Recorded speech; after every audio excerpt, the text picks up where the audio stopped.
Butter's been a part of our lives for a long time.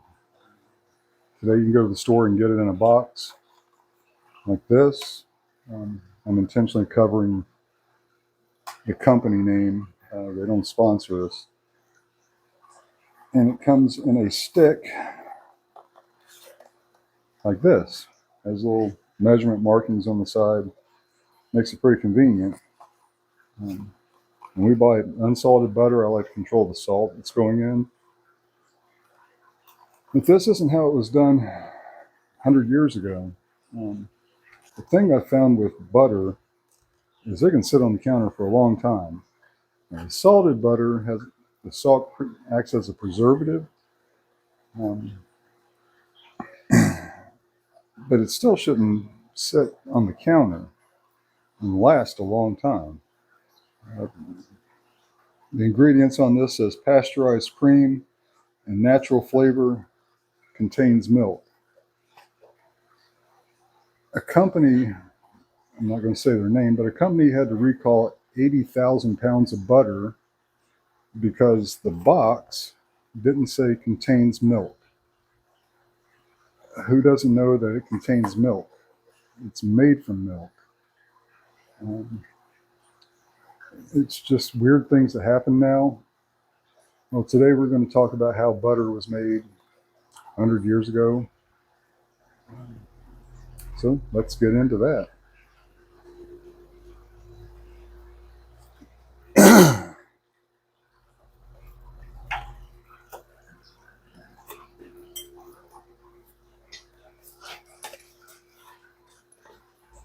Everybody has seen the old style milk churns, has the plunger. It's a big clay or ceramic, sometimes wood container, and you plunge up and down.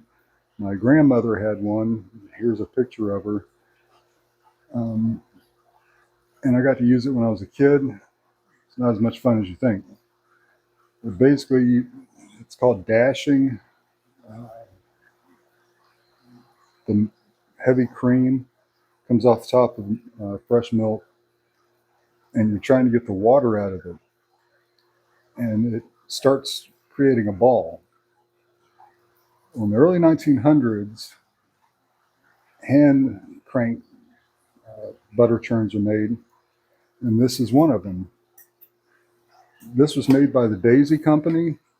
Um, this style dates back to the early 19, I believe it's 1903. Um, it's all the original parts to it. It has a little bit of defects, but it doesn't affect the performance of it. There's a bunch of different styles. You can still buy these, not Daizy. They went out of business in 1957. But the companies like Lehman's or some of the other, uh, they call them homesteading supplies now. To me, homesteading is doing what our forefathers and mothers did. Um, you can find these at yard sales sometimes or online. But this is mine, and I'm going to show you how it works. Now, I don't have a cow. The city won't let me have a cow here. So I've got to go to the store and buy my cream to make butter. It comes in a container like this. This is the 1 quart, and has the lid. We're going to use the whole thing, so I don't need a lid. Pop the inner seal off.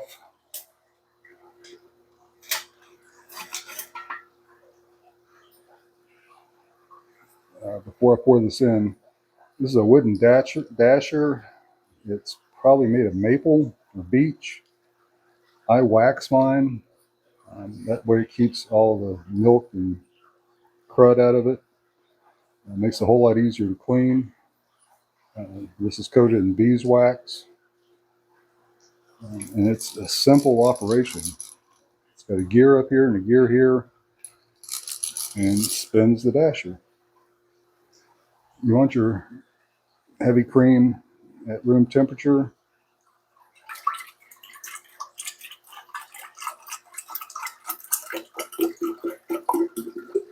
This is technically a 1 gallon churn. I'm not making that much.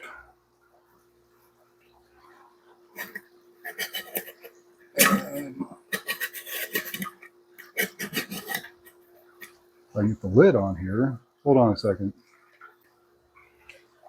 Okay, there we go. Lid's starting to go on.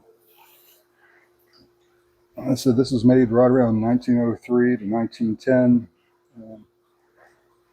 If I was that old, I'd have a problem being put back together too. And basically, you hold this down, it's got a little handle here, and you start cranking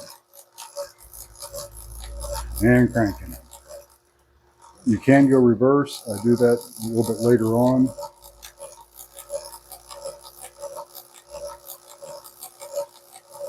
And it's a long process. Now, today we're so used to hurrying through everything, and everything is pretty much instantaneous. It's kind of a drive-through life now.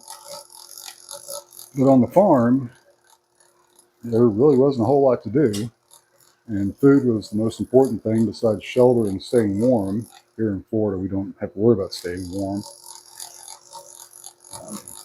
So this wasn't that much of a chore. It was something to do.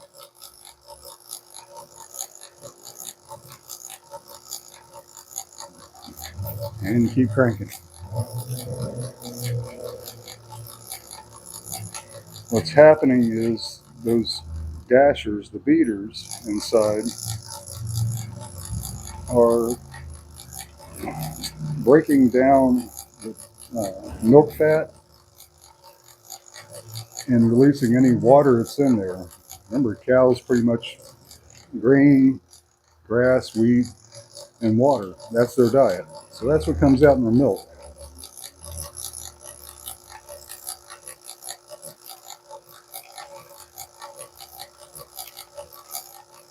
Speed this up a little bit for you.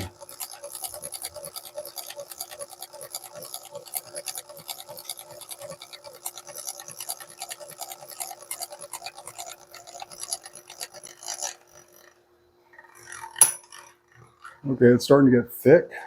It doesn't really take long. At this point, you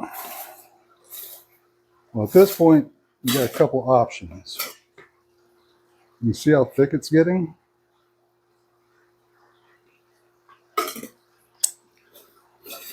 And it is a sweet cream.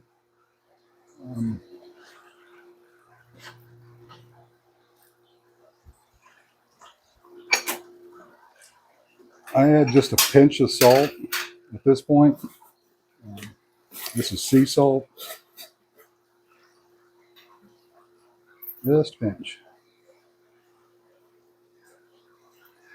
If I was going to leave this as heavy whipping cream, I wouldn't add the salt.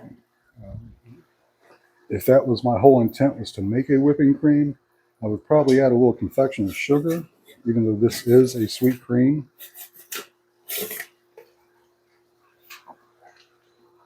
The reason I added the salt now, because it works like a blender, I'm beating that salt in, even though cream in the box, or butter in the box, like I said, is unsalted, it does have a little bit of salt to it. The reason I don't add a lot of salt is because I like to control the salt in my food that I make. Butter is no exception. It's at this point that I switch over to sitting in a chair. So 1 second. And a drink of tea before we get started on this.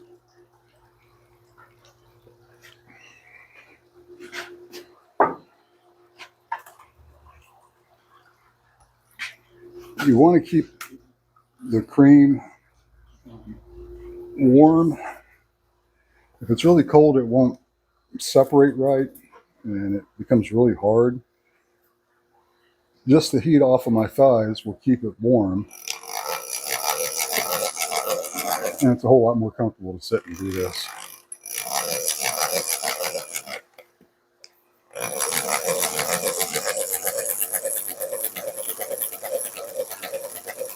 And you see that it's getting faster? It's because, well, you can see in here, everything is separating to the side. So at this point, I kind of roll it around a little bit,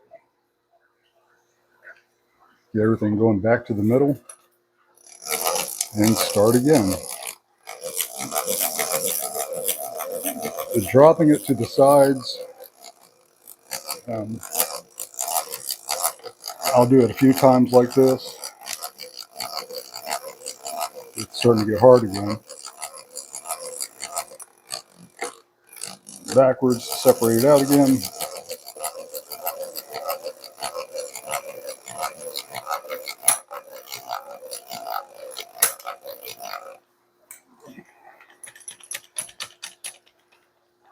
And I can tell that it's starting to clump up.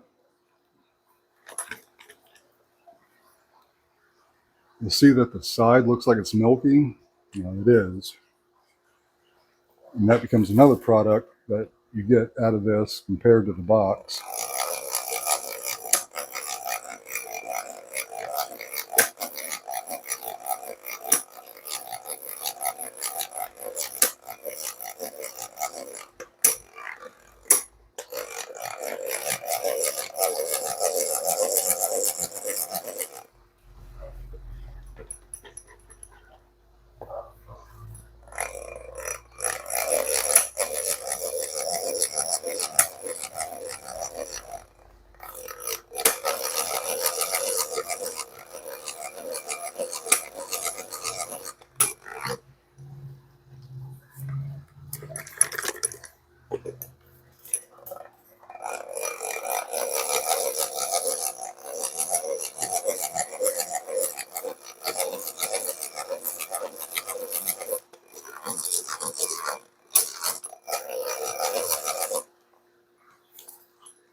Once it gets really loose, and you can look through the glass. They do make a metal one you can't look through. I'm not really a fan of that one. You see the glob here? That's butter. You see the liquid sloshing around? That's something else.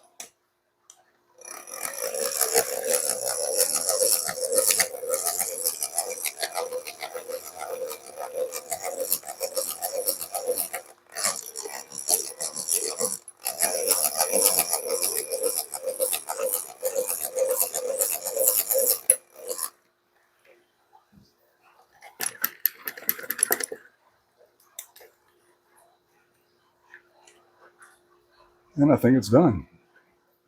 Be right back. Okay, see I've added another piece here. Unscrew this top.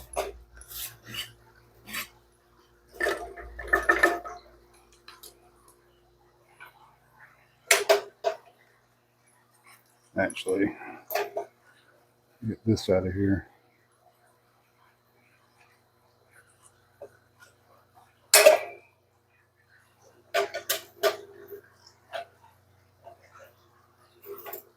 And pour this into a strainer.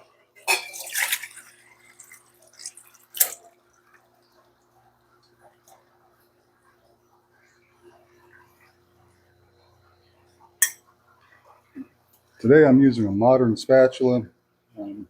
Back in the day they would have used a wooden spatula.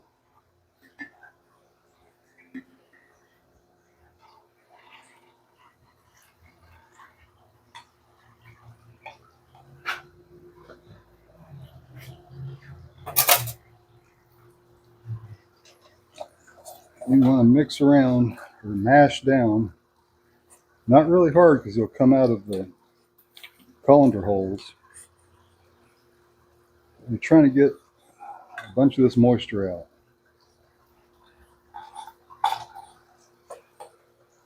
The next piece that comes in, cheesecloth.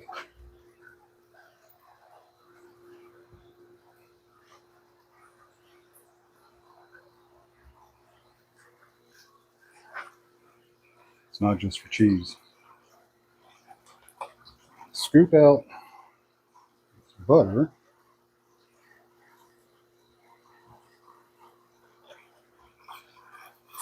More than I thought it was going to make. Scoop out this butter into the cheesecloth.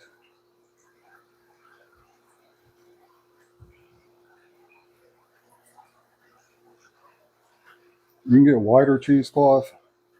The store I went to didn't have it, so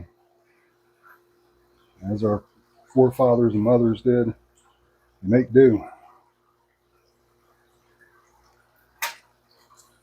And you squeeze it. I don't know if you can see, but there's still moisture coming out.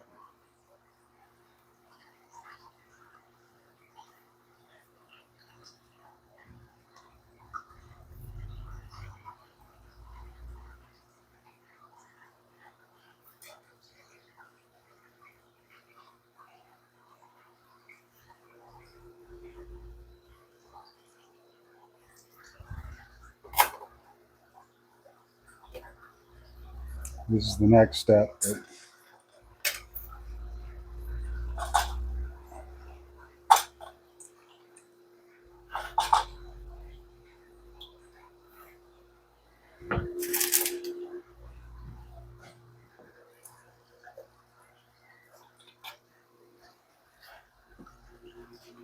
This liquid is buttermilk.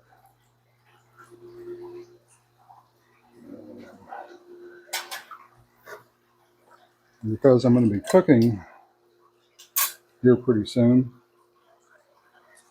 I'm going to save it.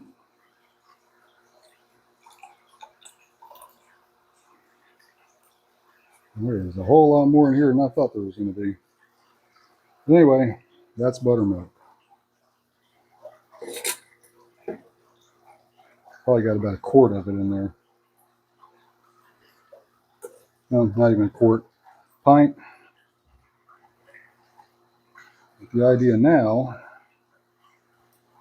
is to peel this off, and you've got to wash the butter.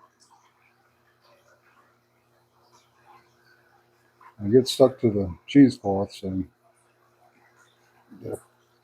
strain that out. This is a step I do. I don't know if many other people do with the cheesecloth. I have seen where they don't.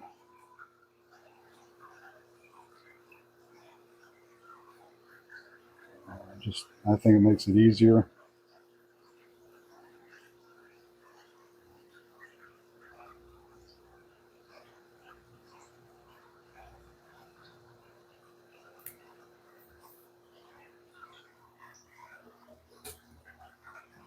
And you've got to wash the butter. You're trying to get as much of that milk liquid out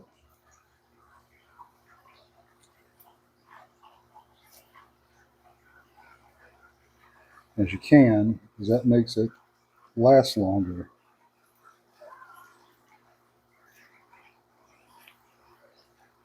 For you ladies, if you try this, it makes your hands really soft. Some of you guys like to have softer hands. Mine are usually beat up from being out in the woods or working on equipment.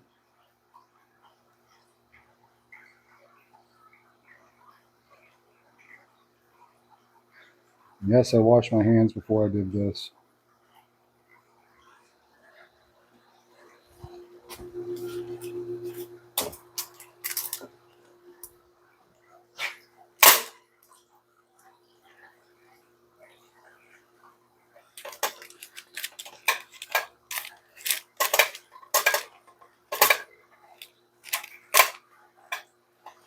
What I like to do, boy, this is really sticky.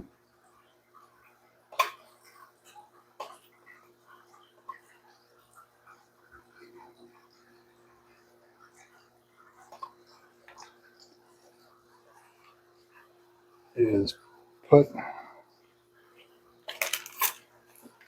the butter in a pan and let it sit. More of the moisture is going to come out. Eventually, I'll spread this out, cut it into pieces, and wrap it in parchment paper, wax paper. But this is how butter was made. Cost effective wise, once you buy the equipment, that box container of heavy cream runs between $4 to $6, depends on where you get it. A box of butter I just bought was $7.50. I know what's in here.